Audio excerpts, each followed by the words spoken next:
হ্যাঁ, মিটিংয়ে যাব। দিদির লোক তো আমরা দিদিকেই তো সমর্থন করি এখনো পর্যন্ত। ভিডিওয় মার খেয়েছি, ধরা পড়েছি, হসপিটাল পর্যন্ত নিয়ে গেছে।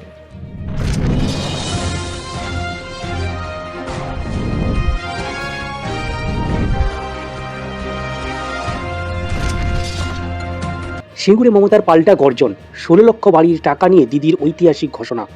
ঠিক ১০ দিন আগে এই সিঙ্গুরের মাটি থেকেই মোদিজি হুঙ্কার দিয়েছিলেন, আর আজ সেই সিঙ্গুরেই পাল্টা গর্জন করতে নামছেন মমতা বন্দ্যোপাধ্যায়। আজ ২৮ জানুয়ারি ২০২৬, বিধানসভা ভোটের আগে সিঙ্গুরের মাটি থেকে দিদি কি এমন কোনো ঘোষণা করবেন যা পুরো বাংলার রাজনীতির মোড় ঘুরিয়ে দেবে? চলুন জেনে নিই আজকের সব থেকে বড় আপডেট। আজ বুধবার দুপুরে সিঙ্গুরের ইন্দ্রখালী মাঠে বিশাল জনসভা করছেন মুখ্যমন্ত্রী। নবান্ন সূত্রে খবর, আজকের এই সভা থেকে তিনি রাজ্যের কয়েক লক্ষ মানুষের জন্য বড় একটি সুখবর দিতে পারেন।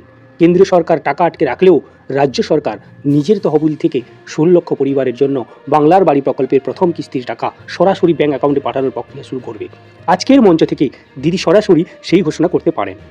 রাজনৈতিক বিশেষজ্ঞরা বলছেন, সিঙ্গুর মমতা বন্দ্যোপাধ্যায়ের রাজনৈতিক জীবনের টার্নিং পয়েন্ট। একদিকে মোদিজি সিঙ্গুরে শিল্প আনার প্রতিশ্রুতি দিয়েছেন, অন্যদিকে দিদি আজ দাঁড়িয়ে প্রমাণ করতে চান যে তিনি কৃষক এবং সাধারণ মানুষের অধিকারের লড়াইয়ের আজও অটল। তবে দিদির এই সভার আগেই বিস্ফোরক মন্তব্য করেছেন সুকান্ত মজুমদার। তিনি দাবি করেছেন, সিঙ্গুরকে শ্মশান করার পর এখন ভোটের আগে বাড়ি দেওয়ার নাম করে আসলে ভাওতা দিচ্ছে তৃণমূল।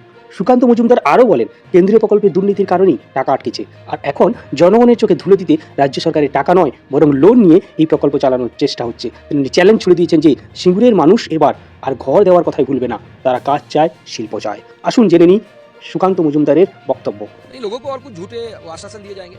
जैसे हमें जो पता चला है कि उनका जो ये आवास वाला प्रोजेक्ट है, उनमें कुछ पैसा उन लोगों को देंगे इलेक्शन के आगे, और लोगों को उल्लू बनाएंगे कि इलेक्शन के बाद भी देंगे, बाद में कुछ नहीं मिलेगा, कुछ नहीं मिलने वाला है। কেন্দ্রীয় ও নির্বাচন কমিশনের সঙ্গে চলতে থাকা সাম্প্রতিক সংঘাতের মধ্যেই আজকের এই সভা থেকে বিজেপিকে কড়া ভাষায় আক্রমণ করতে পারেন তিনি। সভার পরেই মমতা বন্দ্যোপাধ্যায়ের দিল্লির উদ্দেশ্যে রওনা হওয়ার কথা রয়েছে। তাই যাওয়ার আগে সিঙ্গুরের আবেগকে কাজে লাগিয়ে তিনি বাংলার মানুষের মনে নিজের জায়গা আরও শক্ত করতে চাইছেন। গত কয়েকদিনে হুগলি জেলা জুড়ে তৃণমূলের যে তৎপরতা দেখা গেছে তাতে পরিষ্কার যে ২০২৬-এর আগে সিঙ্গুরই হতে চলেছে রাজনীতির ভরকেন্দ্র। সিঙ্গুরের মানুষ কি দিদির এই ঘোষণায় খুশি হবেন, নাকি শিল্পের অভাব নিয়ে মানুষের মনে ক্ষোভ থেকে যাবে? আপনার কি মনে হয়? মমতা বন্দ্যোপাধ্যায়ের এই পদক্ষেপ কি ২০২৬-এর ভোটে বড় প্রভাব ফেলবে? কমেন্টে আপনার মতামত অবশ্যই জানান। ভিডিওটি ভালো লাগলে লাইক করুন এবং বাংলার সব ব্রেকিং নিউজ সবার আগে পেতে আমাদের চ্যানেলটি এক্ষুনি সাবস্ক্রাইব করুন। ধন্যবাদ।